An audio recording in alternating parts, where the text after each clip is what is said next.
There's nothing more romantic than fantasy, and we can make the war on terror distracting like videos and TV shows with scantily clad women, cover them with oil, rub it in like lotion, put F-16s in the skies and battleships in the ocean. The voters won't notice. Tell them you're either with us or you're against us, and in the same breath over-vaccinate our soldiers. They'll want to believe these lies are the truth, to the point that even Cynthia McKinney with proof won't be able to convince them that there's a connection between the war on terror and the Carlisle group. They'll need to believe these lies are true. I said over-vaccinate our soldiers and coat their ammunition with radioactive DU.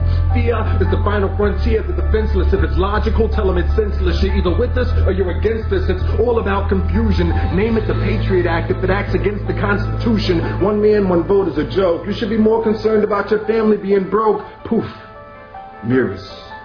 Smoke. Now, watch me raise spending and lower taxes. The answer to any question that the 911 Commission might ask is, we believe that stem cell research is immoral. North Korea has WMD's translation. Time for Operation Iraqi Freedom. Sacrifice American lives on Baghdad soil. Earn more from our investments in defense and increase our supply of oil. The question is, how come we haven't done anything about the genocide in Darfur? The answer is, we believe in protecting the sanctity of marriage. Just give them a slogan. Let's roll. We're gonna smoke them out of their holes. Watch the hands. Watch the hands. In this hand, Osama bin Laden. In this hand, the World Trade Center explodes now. I know you want me to get them for you, but the $200 billion question is, how much is it worth to you for me to allow my cronies' investments in defense to work for you? Don't worry about what we knew prior to the fact about the attacks. That's a distraction. Carol Ann, look away from the oil fields. The important thing to remember is that voting for my opponent will get you killed. There's a connection between his election and your family's demise. That's why African-American voters have to be disenfranchised. Neo-democracy means the electronic voting machine companies get to help us decide. That way you can win the election and still lose. That's the new world order. Global economy, no borders, no sovereignty, widows' cries, corporate plutocracy, true lies.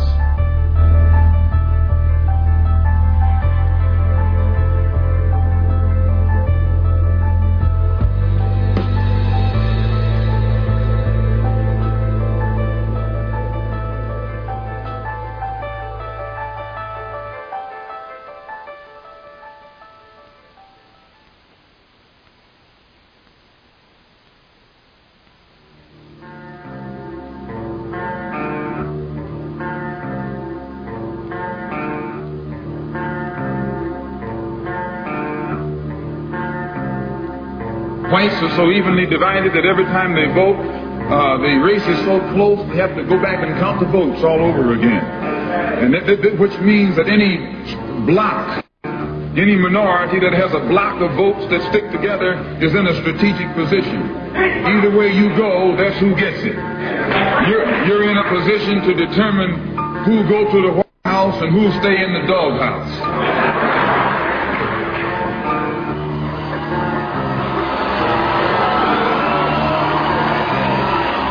Black people are going to make the difference. When we vote, we win. Gore, the winner in Florida.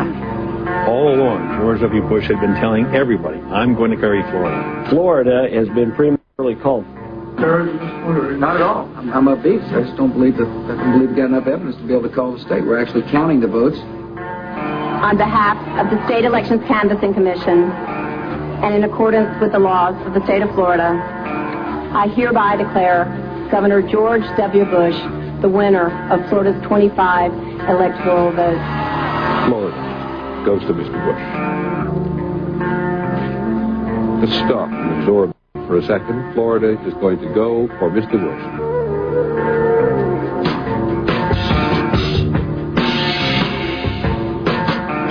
System is on trial. If the vote is off in Palm Beach County, what about the vote in Iowa? What about the vote in Mississippi? What about the vote in Alabama? They try to turn people away, and this is not right. We need to stop all of this. No recall. We need a re-election in Florida tonight. Please don't over-exaggerate the incidences that, the accusations. I truly believe in my heart that if all of the votes have been counted in Florida, and if all of the African Americans had an opportunity to cast a vote, George Bush would have never been president of the United States. We wouldn't be involved in a war in Iraq. And the makeup of the Supreme Court would be different.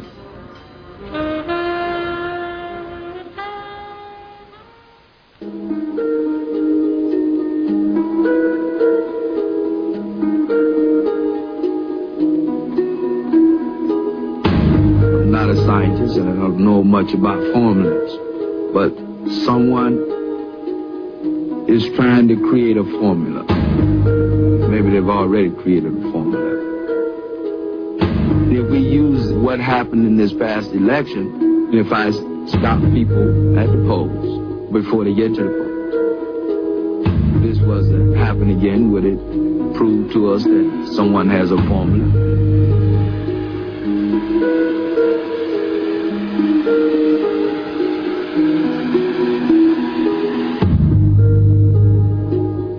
Around 7 o'clock on the day of elections. That was when I got the first phone call telling me that something untoward was happening in Florida. I was on my way to vote. There was a roadblock, and there were approximately 5 highway patrolmen there, and they stopped me. He asked me for my driver's license. I present my voter's registration to the lady, and with my driver's license, she said my name wasn't on the paper. What do you mean I can't vote? She said, you have been sent an absentee ballot, and therefore you can't vote. The supervisor wanted to talk to me. We have you listed as a convicted felon.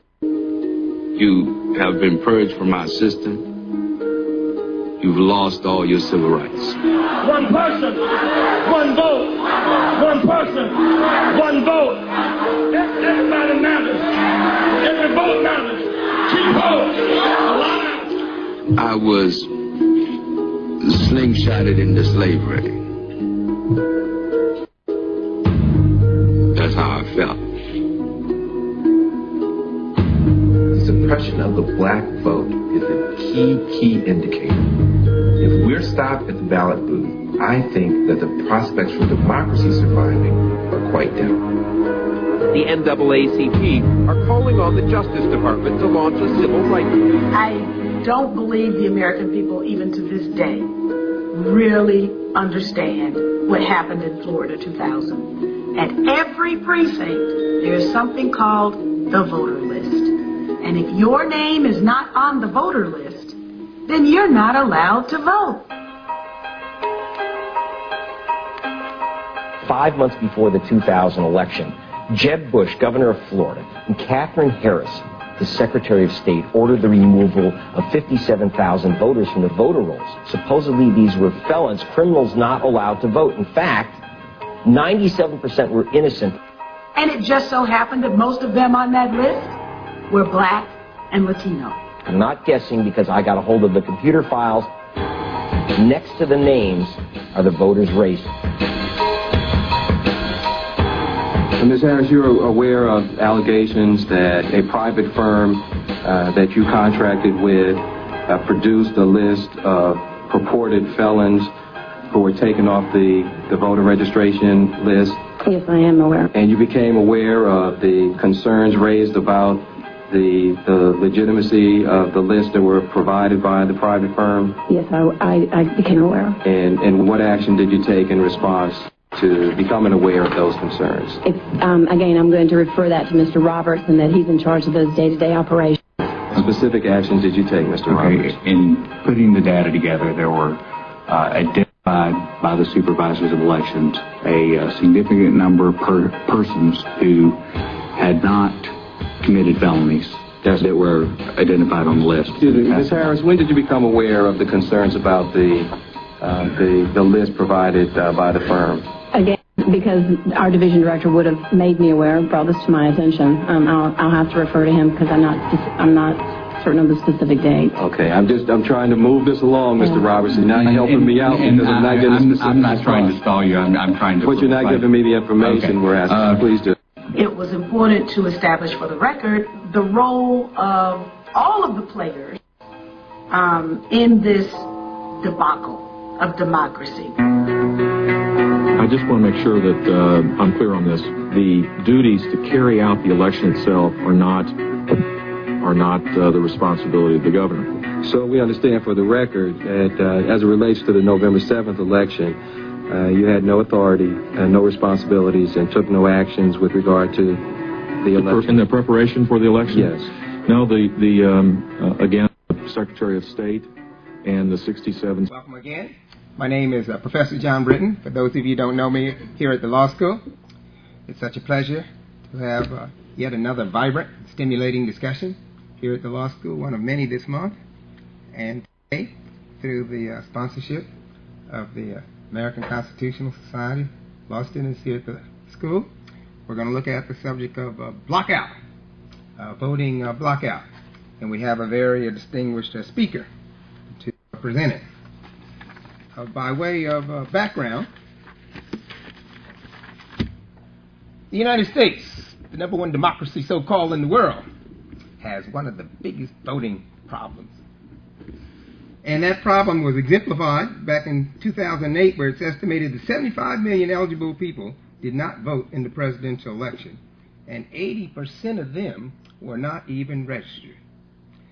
And aside from some of the shenanigans that are going on now, one of the major problems in looking forward is the reliance on the paper form system of registration, when everything else around us these days are going to electronic means, including electronic automatic.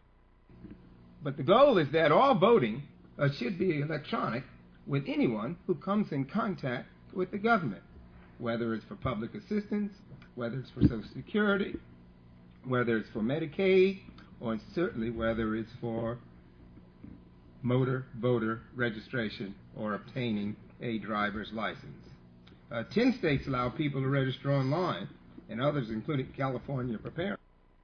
And other than the reliance on paper and not on technology, is the problem that you should be able to register on the day in which you go to vote. There shouldn't be any separation between registration one day, particularly so many days in advance of the election, and the day that you go to vote. The paperless system is, of course, much cheaper than any of the old forms and far more accurate. And so that sets the backdrop of the problem in voting. But this country, as we all know, has a long and terrible tradition of erecting barriers to participate in voting. And many of those go back to the question of race, and certainly today, too, ethnicity in our society. In an early era, the obstacles were overt, like the so-called literacy test to keep racial and ethnic minorities and poor people from voting. We also know about the old system of the poll tax, and some states still have the poll tax today in terms of those states that require voter identification and the requirement to get a state-authorized identification if one doesn't already have one, such as a driver's license. And there are far more stringent restrictions going on today, which I know our speaker will highlight, but in Florida was put such stringent restrictions on voter registration drives, imposing fines and even criminal penalties for the slightest infraction of complex rules. Groups like the League of Women Voters and Rock the Vote say they won't even participate in registering people to vote anymore. So election officials say the rules limiting these drives are the reason why registrations are dipping in many areas. In other places, they've cut back on early voting, they've cut back on the number of polling places, and of course in the more drastic ones, they require even proof of citizenship, such as in Arizona. And so it is in that backdrop today that I present to you former Congresswoman Cynthia McKinney. Cynthia McKinney has made a career in speaking her mind and challenging authority. Her political career began unofficially in 1986 when her father, Billy McKinney, a representative of Georgia State's House, put her name on the ballot as a write-in. She garnered a large percentage of votes without even trying, as Cynthia immediately began making her own mark, defying House dress codes for women by wearing trousers instead of dresses. She spoke out against the Persian Gulf War, and despite being in a house with her father, she often disagreed and voted against him too. In 1992, McKinney won a Democratic seat in the U.S. House of Representatives in a newly created 11th district that drew from Atlanta all the way down to Savannah, Georgia. She was the first African American to take a seat in the U.S. House of Representatives from the South. Is that right, Former Congressman McKinney? From Georgia. From Georgia, excuse me. Yes, because we have Barbara Jordan and the others. And during her second term, her district was redrawn and renumbered to the 4th District. And McKinney protested this new boundary, but she still was reelected to the seat. And she earned even more distinctive assignments with the National Security Committee and the International Relations Committee, International Operations and Human Rights Subcommittee. She was a supporter of the Palestinian state and Israel-occupied territory and sparked controversy by criticizing American policy in the Middle East, including President Bush's policy regarding the Iraq War before 9/11. And after the attacks, McKinney suggested the president perhaps had prior knowledge of 9/11. The criticism she received from these ideas may have contributed to her defeat in 2002.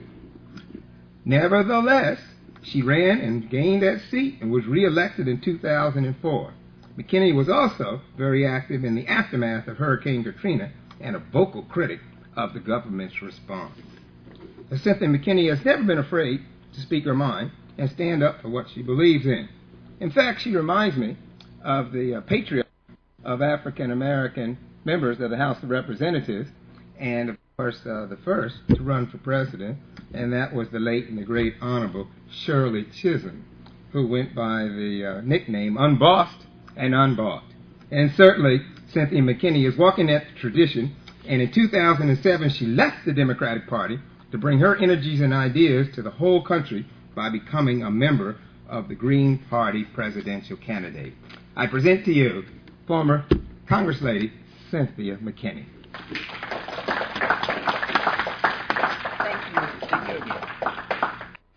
Thank you, Professor Britton. And I'd like to thank all of you, David Clark students, for attending. And if there are members of the community who are here, thank you for attending. And I'd also like to thank Emily, I believe, Eva, for showing excerpts from the documentary American Blackout. That was a documentary that was done by a very young man who really wanted to do a documentary, and he didn't know on what topic. And so he just looked at the issues that I was championing at the time on the House Armed Services Committee and decided that he would do a little bit of all of them. But then in the middle of his filming for all of these other issues, I had these 2 elections to take place.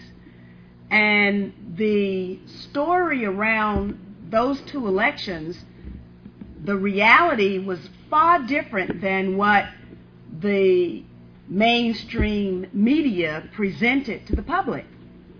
So the story became what was happening in these elections, from the 2000 election of George Bush to my own elections in the aftermath of September 11th and the tough questions that I posing issues of accountability to the executive branch, and then again after Hurricane Katrina and certain directives in terms of what we were and were not to ask and do, and committees to participate in, and I defied those because I thought that the mandate from the people and accountability to the people was far more important than any directive that I might get from some representative who happened to have a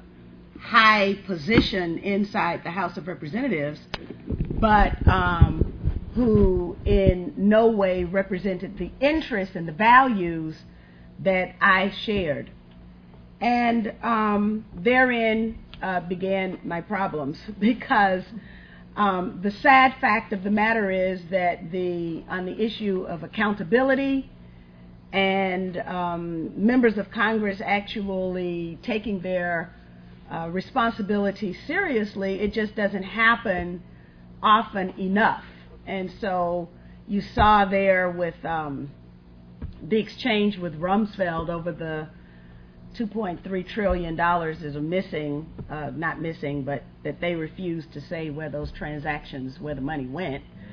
But that was not actually something that was unique for me, whether it was Madeleine Albright or Colin Powell, Michael Chertoff, it didn't matter. If they came before my committee, they were going to get questioned. And they were going to get the kinds of questions that people sit around and talk about at the dinner table and say that this government is supposed to represent me. The government is supposed to protect me. And what is it that the government actually, what is it that they're doing up there? And so I wanted to ask the members of the president's cabinet, whether it's a Democratic cabinet or a Republican cabinet, what are you doing? And are you carrying out the wishes of the 535 people in the Congress who were elected by the people to set policy? And what are you doing in that regard? Well, that was a little bit too much. I want to also acknowledge Josh, who is here behind the camera. She was a part of the Dignity delegation of independent alternative journalists who dared to go into Libya at a time when the United States and NATO were dropping bombs, bunker buster bombs, cruise missiles, the drones were firing, and we were there, she was there recording exactly what happened, and you can see the impact and the results of her visit, our visit to wartime Libya on the internet. And in many respects, it was the fact that we were there during the time of the congressional debate, putting information out that was uncontestable. And so what the president had determined was a low kinetic activity was literally incinerating people that I had the good fortune to meet, they were just average ordinary folks who decided that they were going to defy in the way that they knew best this policy that was going to, that sought to kill them.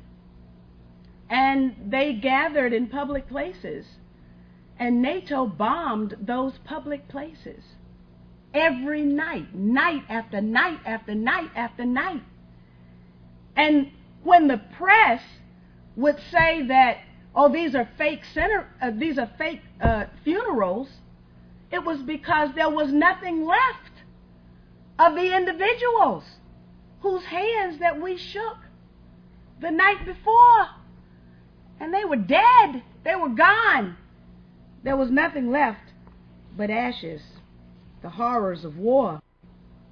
And I also want to acknowledge Asa Gordon, who is here, a longtime activist with the Green Party, but someone who also has an interest in this idea, this notion of what it means to have a right to vote.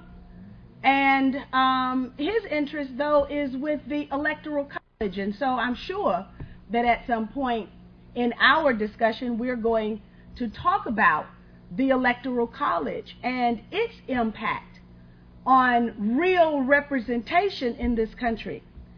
Now, in American Blackout, which I would advise all of you to watch if you haven't seen it in its entirety, it's available on the internet for free under freedocumentaries.org. And I think it's also available in Google Video. It's available in a lot of places. If you just put American Blackout in their search engine, I use Start Page because they don't collect IP addresses. Yeah, that's startpage.com. You can find American Blackout, and you can watch it on the internet. And then, of course, I have to say thanks to my son, Coy, and his friend Therese, because without his organizational skills that are demonstrated here this afternoon, I wouldn't be here. I also want to say a word of thanks to the visionaries of the David Clark Law School. You all are in a very special institution if you don't know it. And I happen to, so now what I thought I would do is basically just say a few words, and then really we all will just share in conversation. But I think I've identified 1, 2, 3, 4, 5, 6, 7, 8, 9, 10, 11 ways in which elections are affected and in most cases thrown that are become evident in the film American Blackout. And I'll just list them. Precinct changes without notification. In the film you saw that people went to one precinct to vote, and then when they got there they were told, well, you know, your name's not on this list, you need to go someplace else.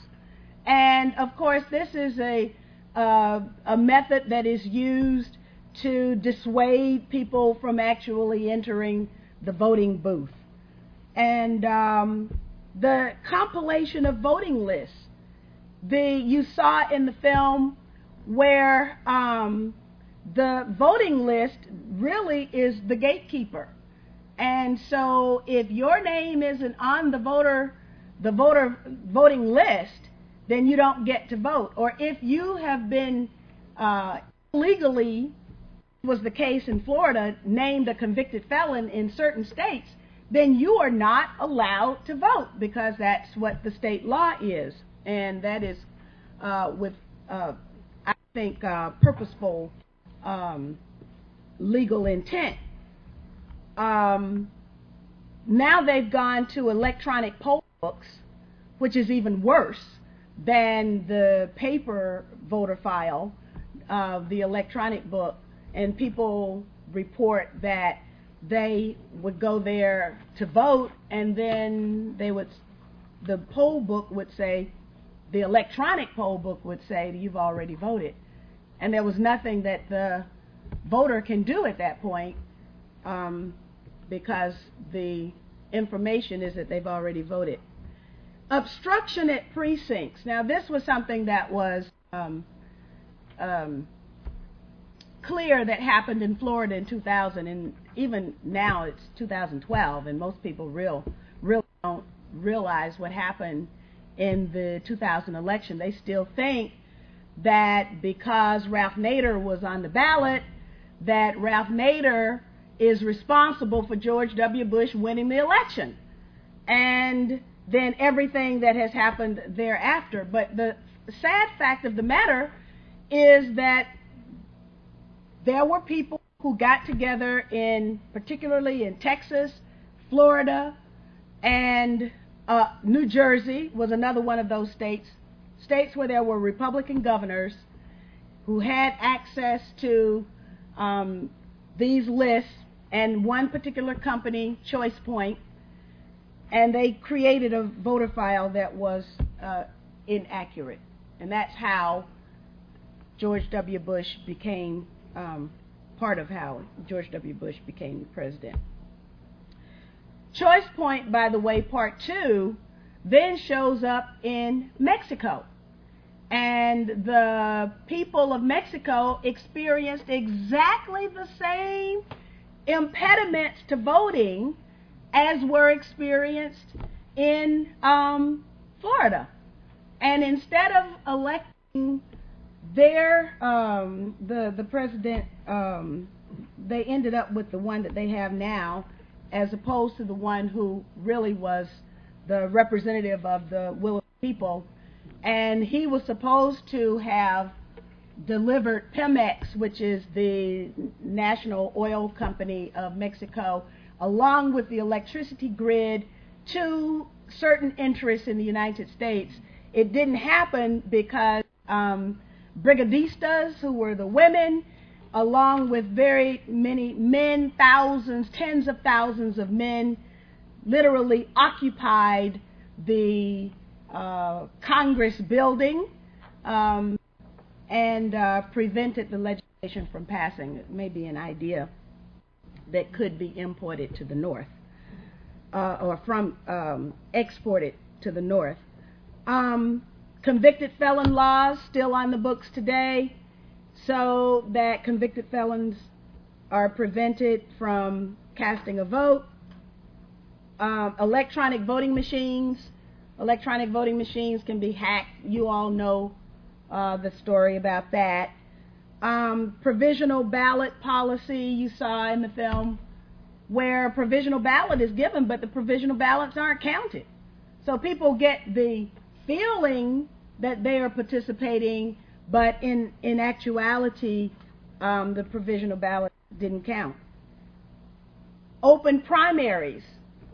We still have open primaries, and what's unfathomable to me is why a state would move from a closed primary to an open primary, when you can see how the will of the political party can be thwarted by, which is the next thing, crossover voting. Now, we saw crossover voting. I've been a victim of crossover voting twice, in 2002 and 2006. But then we saw crossover voting perfected in 2008. What was going on in 2008? Presidential campaign, right? Where was there crossover voting? There's a difference between a primary and a caucus. Who won the caucuses and who won the primaries in the 2008 campaign? It's a clue to what was actually going on underneath that was never reported.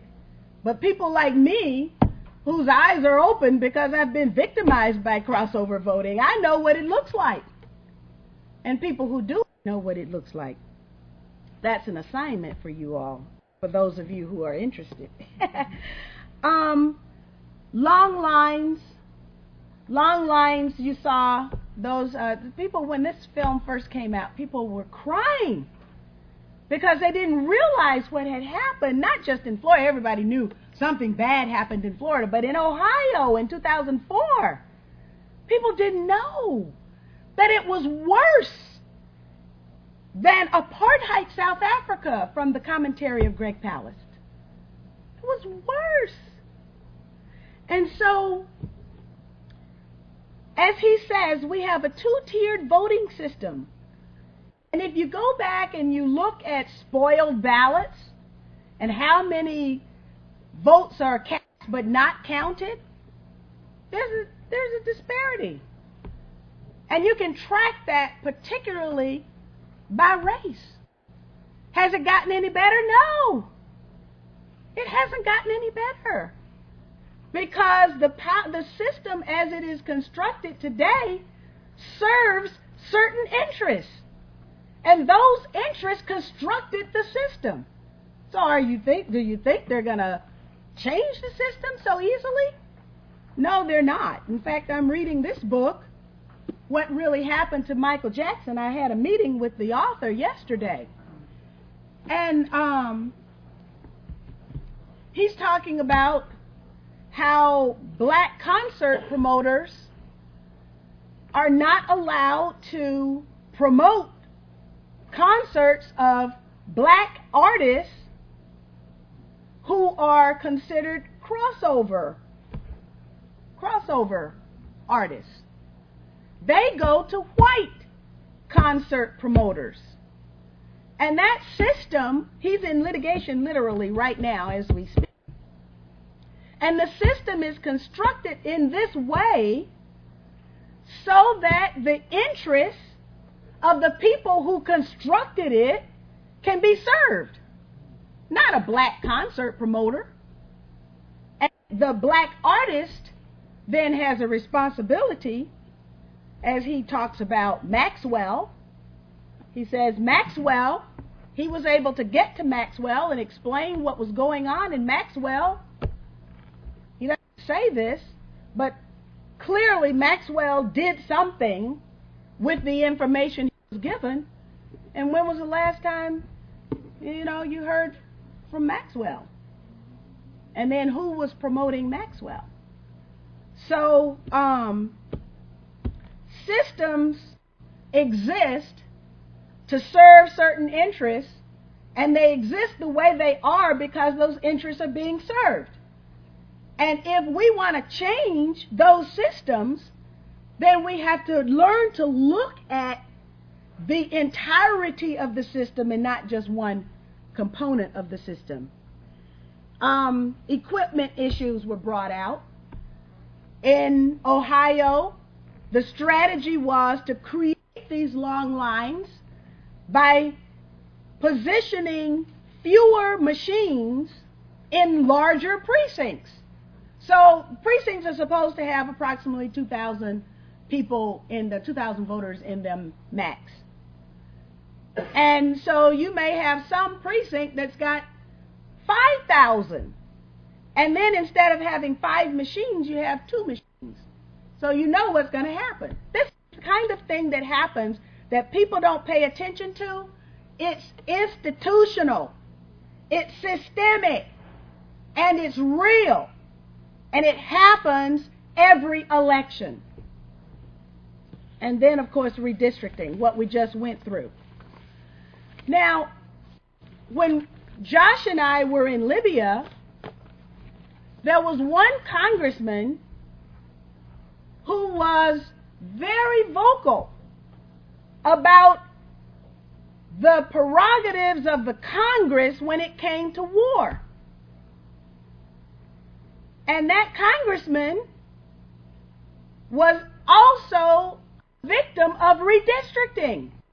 I ran almost every election. Every 2 years I was in a new district. Because that's what they use. Nobody pays attention to the redistricting process, and you can't have a candidacy if you don't have a good district. That's one of those subterranean ways of affecting the ability of a vote to count. And so I kind of want to conclude on this notion of having a representative and having representation. Because what I discovered when I went into the district that originally sent me to Washington, D.C., was that we had white constituents who thought that they were represented, that their values were represented because they had a white representative. But when I went in there and visited every hut and went down all of the streets that weren't paved, it was a very poor district, that first district, and I went where no person seeking power and authority would go, then the white constituents understood that they never had representation. What they had was a representative. They would go, just like the mouse in the wheel, they would go every 2 years and they would go vote, cast their vote. But now what is the reason that we participate in the political process? Is it just so you can vote? What is the definition of politics? Politics is the authoritative, according to people like Professor Britton, it's the authoritative allocation of values in a society. And that means substantively more than just going every 2 years and pressing a touch screen. It means that your ideas and your values and your ideals are represented in the political discourse.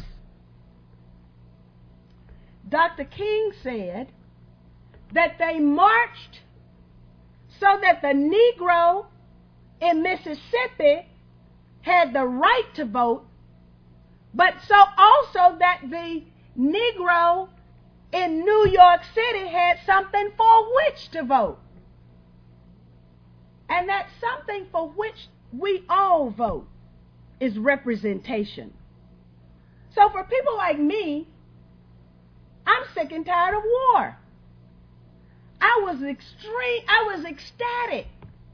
While we are over there counting the bombs, in one day, 89 bombs fell on a city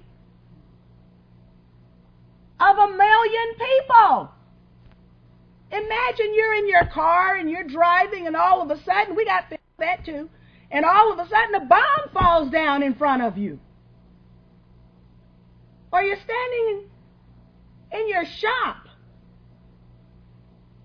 and you're just trying to make your living for your family, and you're in your business, and a bomb drops while you're shooting the breeze with the brothers.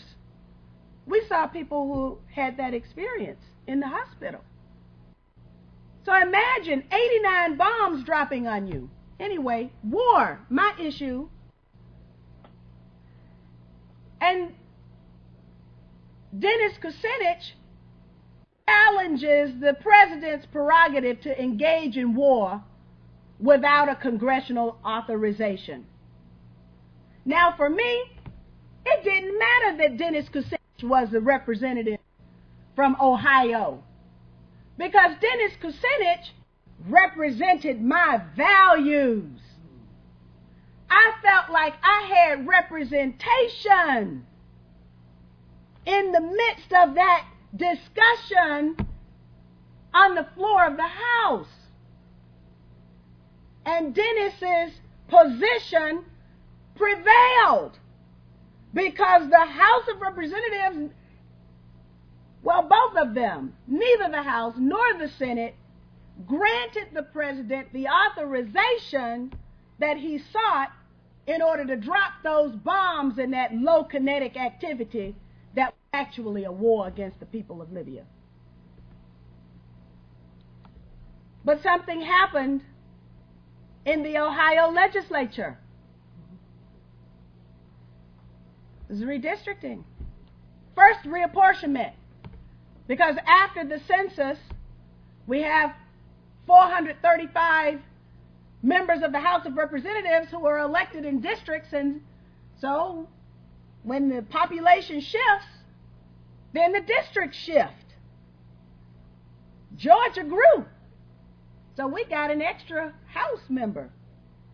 But Ohio lost 2 House seats. That's approximately 1.4 million people. And that meant that somebody was going to have to go.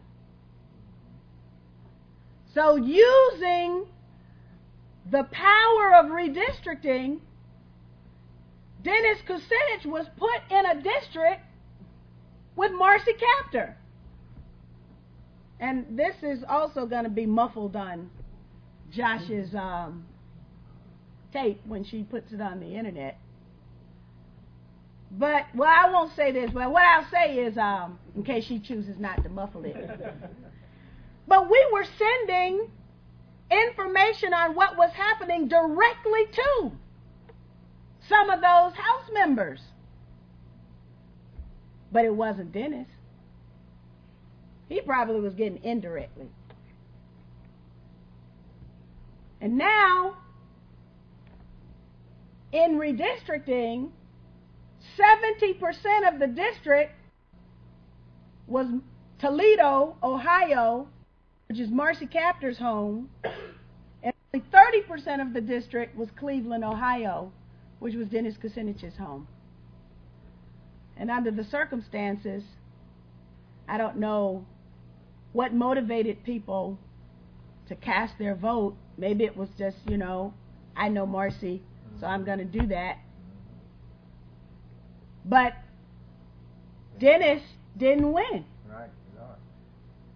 And so now Dennis was the only one who challenged the president's idea that he didn't have to go to Congress to declare war despite what the Constitution says. So now who's going to represent me? Who's going to represent the peace vote in Washington, D.C. on Capitol Hill? Who's going to represent people? You know, it's fashionable to wear a peace symbol in your ears or around your neck. But who really cares enough about peace to do more than that? And who's going to represent us? Ron Paul. Some people say, well, Ron Paul. Well, they had to redistrict Ron Paul too. And they put him in a tough district. The Texas legislature did that. So Ron Paul, you could always count on his no vote for a whole lot of stuff. So this idea of going to the polls and voting is much more involved than just going to the polls and voting. It's about representation. And the last thing I'm going to close is with this. What is representation? Who can represent me? There was a time immediately after the Civil Rights Act and the Voting Rights Act that we knew what representation meant. A lily white institution, that's Southern talk. And we had civil rights who were working in their communities, trying to make the communities better. And the next step, the natural next step, was to integrate legislative bodies and send them not only to be representatives, but to provide representation for the missing voice. And that's what they did. But then, back in our system's way of thinking, there's going to be a feedback loop. And so the feedback loop says, okay, what can we do to maintain our system of privilege? What can we do to maintain our level or our organizational privilege? There's a professor by the name of June Terpstra, and she wrote a piece that really affected me, and it was called Beware the Women of the Hegemon. Because there was a time when if we would vote for a woman, we'd know that that woman was going to represent family issues, education, community issues, nurturing. That woman would be against war. That woman would be for social justice and educational opportunity for everybody. That woman was going to be what we view of as different than these male policies. It was all about the policies. And then something happened to gender along the way. Because we got Madeleine Albright, who said 500,000 dead Iraqi children was a price that U.S. policy needed to have paid. It was all right. Condoleezza Rice standing up there, espousing all of the policies of George W. Bush and the wars. So something happened to women. Or our idea got shattered because women became proponents of the system that had been erected by men. The idea was that black people are going to be proponents of that other voice. So if we just get more black people in office, there'll be more justice. There'll be fewer wars because black people are against wars. And then what happened? Clarence Thomas on the Supreme Court. And we've got a war president in the White House. So what happened? Beware the women of the hegemon informs us that anybody can become a part of the hegemon. And that's what systems do. Systems change as a result of inputs so that the output remains the same. And in order for us to really change the output, we got to change the system. We got to change the system.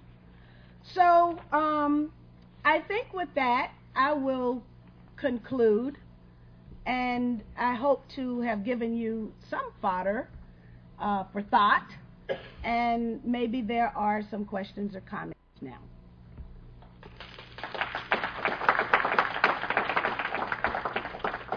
Yes, sir. Thank you so much. I love that. Tony Benn in the UK.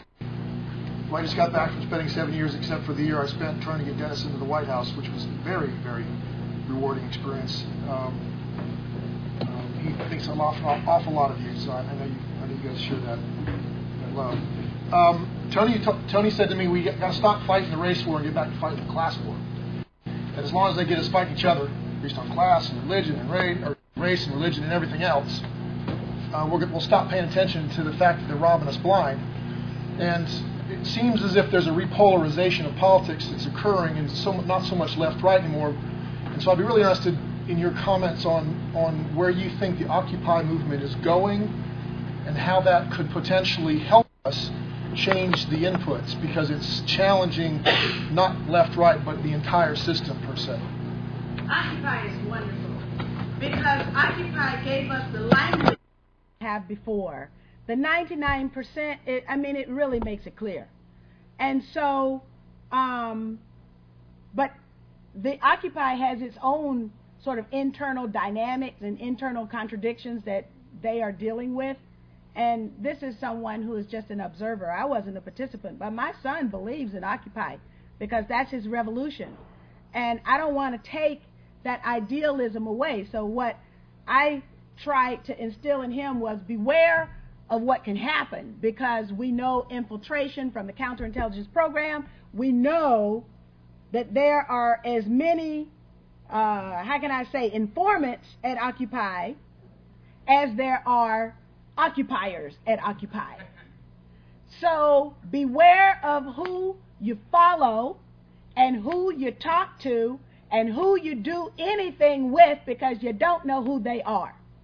That was lesson number one. But in terms of the language and the simplification of a message, that was beautiful. So now we all know that we're a part of the 99%. And what I have done sort of consistently is trying to go into those areas where you're not supposed, if you're black, you're not supposed to go and try and reach out to the Christian identity people, but I do, because I understand the dynamic of the 99%. And hopefully there's somebody that's in the Christian identity that they understand the dynamic of the 99%. So I've talked to the identity people, I talked to the militia people, I talked to the right-wing people, because you're absolutely right. That is, how can we define left and right anymore when, well, honestly, the left has collapsed and the right has come around? There are many people in those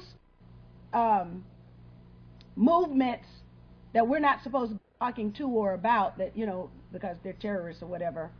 There are many people in those movements who are as frustrated as we are. But the 1% and the 1/10 of the 1% will continue to be able to win as long as we don't talk to each other. I overheard a conversation. I was in Utah. I was in southern Utah. And I overheard a conversation of some militia people talking to each other. And I overheard them saying that they voted for Obama. Now, how in the world is a militia person going to vote for Obama? I had to get up in that conversation. And when I went to them, they were saying the same thing. What's the future of the country? You know, what's our role in it? What's our place? The country has been hijacked. And they were also saying they couldn't vote for Sarah Palin. You know, just what were they going to do?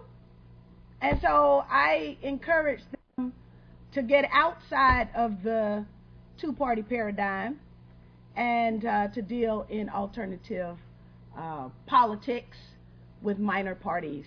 And the Green Party is on the ballot in Utah. So I told them, you know, you can do that. And then don't judge a person by the color of their skin and automatically think, thank you, that they are your enemy or that they are the source of the problem. Just because my skin is black, I'm just as frustrated as you are, and I am not your enemy.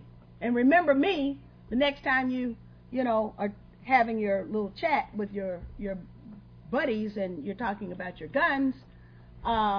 Just, you know, think about me too. And I like to think that I had as much of an impact on them as they had on me. But that's a conversation, you see, that's not supposed to take place. Yes? Congresswoman McKinney, it's really a delight to be here. I just found out about it yesterday, but we're here.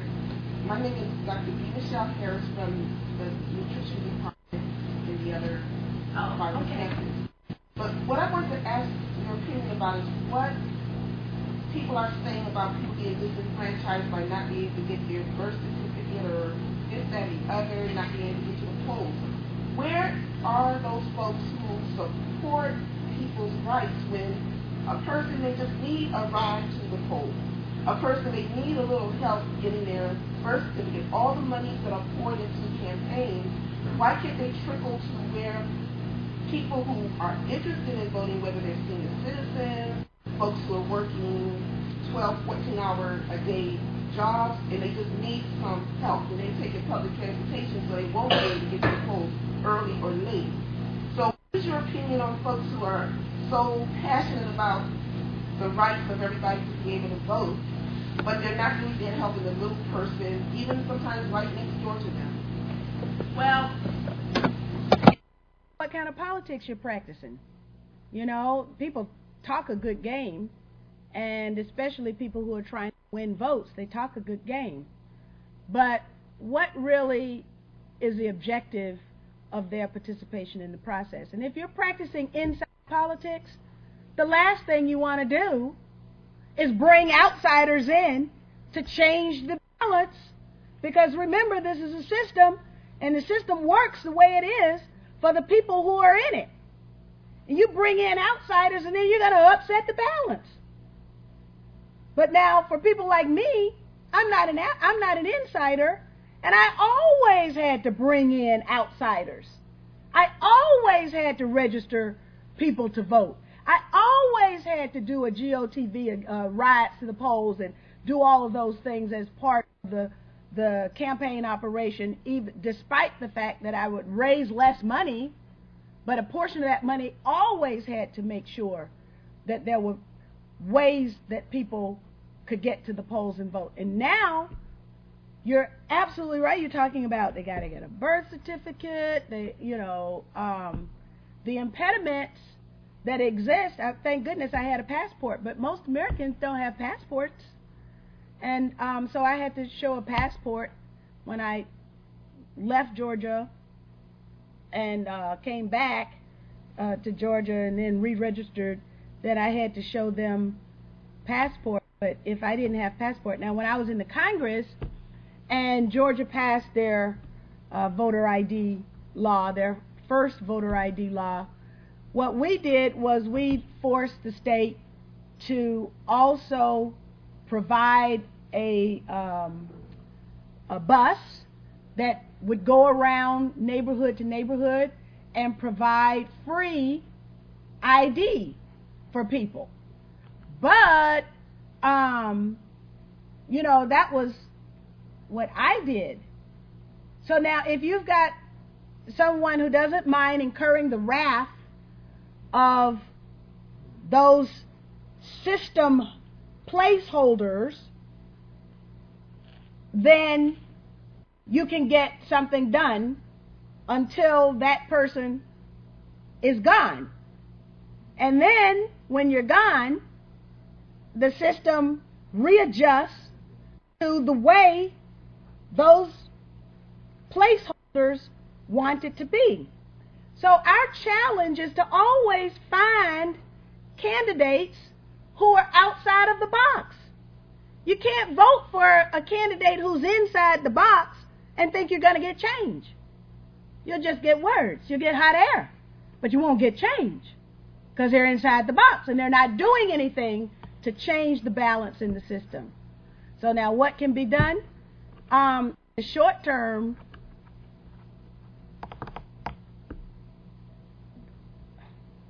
you live here in D.C.? I'm a native Washingtonian, so I know what this is. Chives means. That's right. For 10 years, I lived in the Commonwealth of Massachusetts, and I decided to come back home knowing the same old thing. And I still have passion for what you do because I miss you on the C-SPAN and all that. Come back. Well, there's a lot of people who say they miss me. I'm going to give them a chance to prove it. In just a few weeks, I'm going to give them a chance to prove it. Because I know that there's a whole lot of hot air.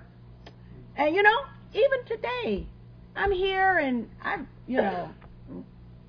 came on the plane up at 5 o'clock. So I'm kind of tired, And 2 different places, people say, I know who you are. And so it's okay, And when I go, now I'm back at home and people say, I know who you are. And people say, I want to volunteer. I want to help you do whatever it is you're doing. And so now, in a little while, we'll have an opportunity and we'll see. But it's not going to be the same old. It's going to be something different. Because that's the only way, we can really get to where you want to be, is by doing something different. Asa, do you want to talk about the Electoral College? Because I know you do. Thank you. Thanks also. She tried to give me on RT, and the moderator there didn't want to hear it. But thank you. I'm involved. My name is Asa Gordon. I'm chair of the D.C. Papers Green Party Electoral College Task Force. And I have civil action pending in the district court right now to democratize the Electoral College. And that's by enforcing the second section. Many of you are familiar with the first section of the 14th Amendment, but you may not be aware of the second section, which penalizes states by reducing their representation in Congress to the extent that they disfranchise their population. Before I forget, my senility kick in, I forget. Cynthia, you indicated interest when you were, I think you were a California resident, in joining my civil action. I'm glad now that you're back in Georgia, and I want to send an invitation to you. The court is still pending, and so I want to talk to you about a motion to intervene if you're still interested in joining this action to democratize the Electoral College. It's quite simple. You go back. It goes back to Reconstruction. What I'm trying to do, enforce a provision of the Constitution that was applied right after the Civil War in order to pass the 14th Amendment. I want y'all to understand something. The only reason why you have a 14th Amendment is because African former slaves were allowed to vote before they had the constitutional right to vote. Think about that. Before the 15th Amendment was passed, African Americans voted. If they were not allowed to vote, you would not have any 14th Amendment. They disfranchised the former Confederate who would not vote for the passage of the 14th Amendment. They enfranchised the former slaves under a Reconstruction Act to reconstruct the South. And they said that the only way you can be considered reconstructed, allowed back in the Union, is if you pass the 14th, 15th Amendment. The white South would not pass it. the white North would not pass it. So when they enfranchised the former slaves, the reason why you have a 13th, 14th, 15th Amendment is because the former slaves were allowed to vote, and they became a majority of the registered votes in the South. When the first presidential election after Reconstruction was held, Ulysses Grant ran on a platform to support the Reconstruction policy. The other platform was, this is a white man's government. I want you to understand something.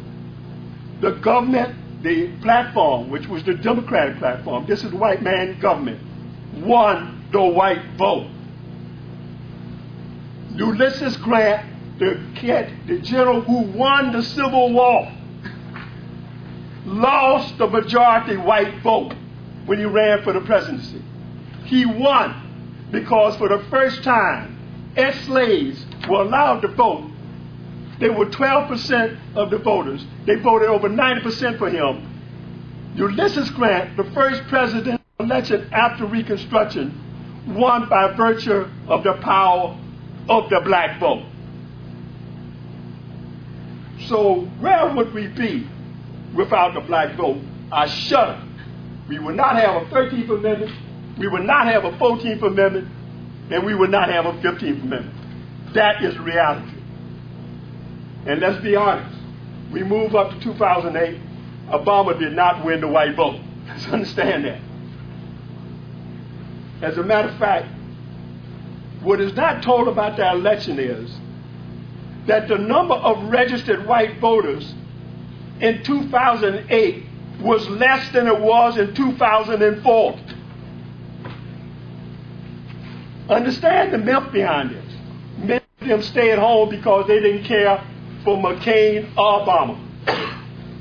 The power now of democratizing the electoral college, that is, what it says is proportional apportionment of the presidential election is predicated on the popular split. The country is not red and blue. It is purple. If you look at the percentage breakdown by parties, you mix red with blue, you get purple. Very few states where any party is getting less of the two major parties. It's getting less than 20% of the vote. Take the southern states. The southern states, if you have proportional apportionment, the difference would be only 10 electoral votes from the former Confederate states. They know, one party say, if we can capture the former Confederate states, the former 11 Confederate states, we are halfway toward all the electors we need to elect the President of the United States. If you just saw the former 11 Confederate states, you're halfway toward the presidency. But if you have proportional apportionment, the difference is no more than 20 electoral votes as opposed to 147 to 0. And it's in the Constitution. It's never been enforced. Now, quite frankly, I'm going to end with this. I don't know whether to say this in pride or in shame. But you're looking at the first individual to try to enforce this provision of the Constitution since Reconstruction. That's a condemnation on your profession. Let me make that clear. You should be ashamed as a profession that comes from someone myself. My degree, by the way, is physics. I'm an astrodynamicist. But I do know that law is not rocket science, and I'm a rocket scientist. Where I was an astrodynamicist. And so, what I would ask is I'm going to talk to you again about this. It disenfranchises third parties. Now, that's why they don't want it. Because this winning party of a party, you won't be wasting your vote if you vote for the Green Party, if you vote for McKinney, because she can say, if you vote for me, I'm just going to get a proportion of the electors. As a matter of fact, it doesn't make sense for anybody in the district. If you want the Democrats to win, you're wasting your vote in the district by voting for the Democrat. Let me show you how that works. If you vote for a third party, you put in the bank 3 electors that you can use as leverage if it comes down to a free electric difference. In a state where there's red and blue, you're throwing away your votes if you actually vote for that party.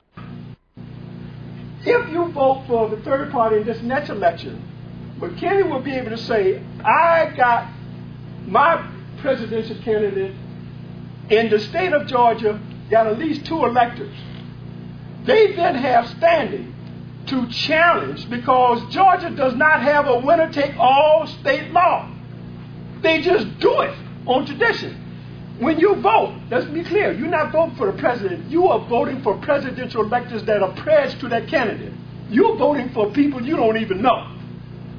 You're voting for electors who are pledged to that candidate. So if any third party gets any percentage of those electors, they can break up this winner-take-all system by saying, they voted for me. They didn't vote for them. They voted for me as an elector. And if you go to proportional apportionment in those southern states, then the other states going to have to follow in to be consistent. Now, I know this is complicated. It sounds complicated what I'm saying because it's a shame that you're going to get through constitutional. I've talked to some law schools, and the shame to me is people are getting degrees in constitutional law and are not even aware of the second section of the 14th Amendment and the right to vote. And the ignorance of this was demonstrated by the Black Caucus, the Democratic Black Caucus, under Jesse Jackson Jr., who put in a bill for what they call the right to vote. And in his first draft of the bill, he actually would have constitutionalized winner take all. And I put pressure on one of Scott's aides, Larry Dalley. I said, look, you better drop that provision.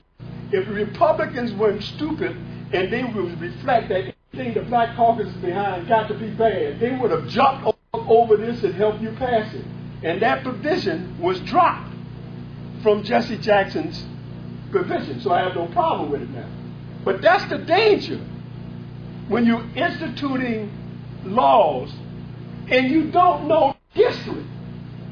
And you please study the historical context of some of these, especially these Reconstruction laws. You may know the law, but don't disvalue the history and how those laws were passed and what was the intent. Because the most progressive era we ever had, when we had the most serious white folks in this nation, I'll say it out front, was those white abolitionists who disfranchised their own race and enfranchised another race without an NAACP, without a Black Caucus. There was no LCU.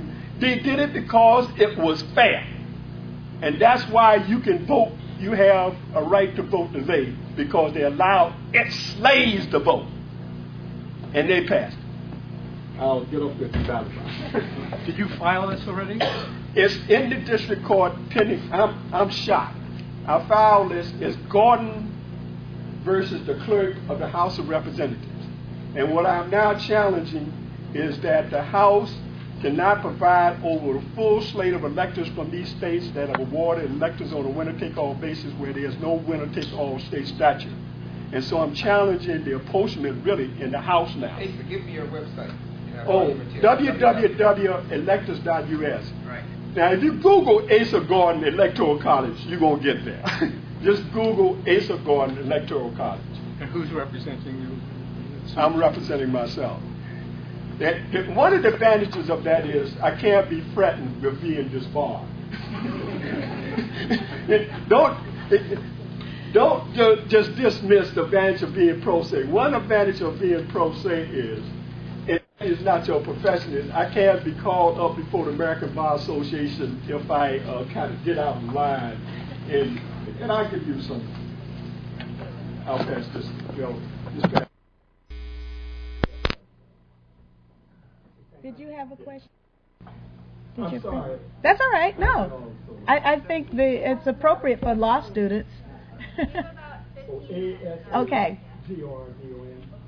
Hi. And say greetings and welcome. And Derek Alpha from Atlanta. I know who you are. I would have been in Congress. We won our redistricting. Same thing. We got She's as you all know, she's a warrior, and I'm one of her attorneys in Blackout, redistricting and voting rights challenges, election judges in Georgia. And also helped recruit her son here in Boston. He's so happy that he's here. And I also got on the early plane today. Oh, okay. Back in great expectations, but just welcome. It's so wonderful to be here. Sorry for the late. To think about challenges like politics, presidential politics, war, and all of this. Thank you so much. Professor Alford. Do you think that at least some, if not many more, particularly white Democrats, and black Democrats, take black voting Democrats for granted? Oh, that's an absolutely yes. That is absolutely yes. In fact, CNN did a study back in 2000. Maybe it was 2. I have to look to see the exact year, but it was the year when Tom Daschle was the majority leader of the Senate. And he had become the majority leader of the Senate by virtue of Democrats being able to win certain Senate seats. Those Senate seats that delivered the majority leadership to Tom Daschle were won in the South on the basis of the black vote. So CNN's study looked at what would the Senate look like without the black vote. If you just withdrew the black vote. Very powerful study that CNN of all institutions did.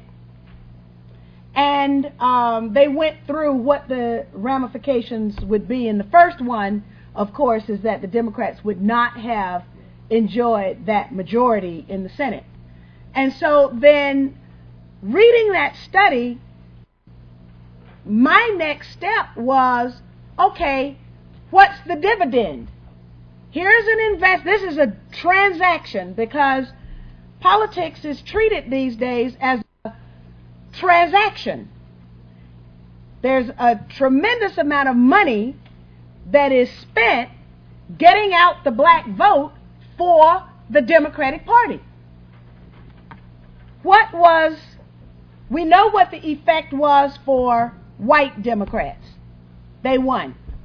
What was the effect for black Democrats?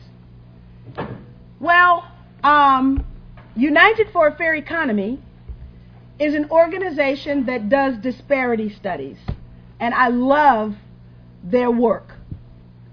And they did a study that found that on some indices the racial disparities were worse today, or at that time, than they were at the time of the murder of Dr. Martin Luther King Jr.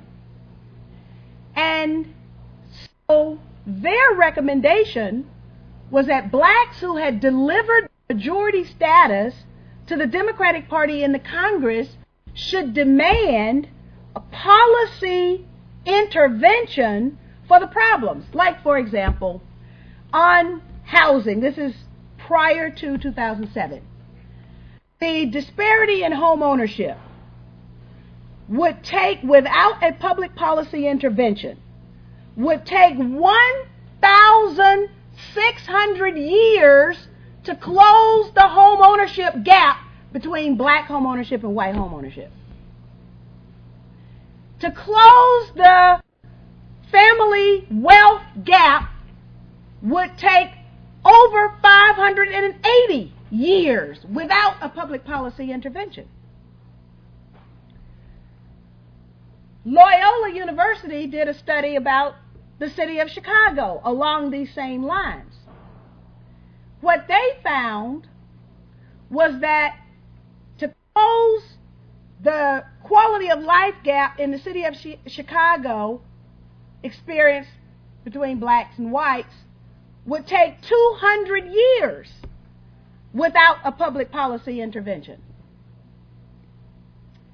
Dr. David Satcher did a study, this is a 2005 study, and he found that 85,000 black people die every year for no reason at all other than after they walk through the doctor's office, they do not get the same kind of care as their white patients. 85,000 black people die every year. Now, why do we engage in politics? Not so that we can have somebody in a suit. We engage in politics, this whole idea about the right to vote and what Asa is talking about, is so that we can have representation. Having representation is different than having a representative. And the representation then provides the public policy intervention to resolve the problems. That's why we vote. It's not a popularity contest. It's not a beauty contest. It's not who wears the sharpest clothes. And honestly, it's not about electing a black man, and it's not about electing a woman. It's about electing the person who shares your values. Because the only way you're going to get the conversation inside the political process is to have somebody there who shares your values. Otherwise, all you're going to get is a suit. All you're going to get is a skirt. And the question that I would leave you with, since we are in our last minute now, is that enough for you? Why do you go vote? Think about that. And then I hope that you will say, no, it is not enough for me. Thank you. Thank you for your stimulating remarks. Thank you. Enjoyed that. Enjoy your time here, too. Okay, thank you. Just a little token from thank the you. ACS. Thank you. It's purple.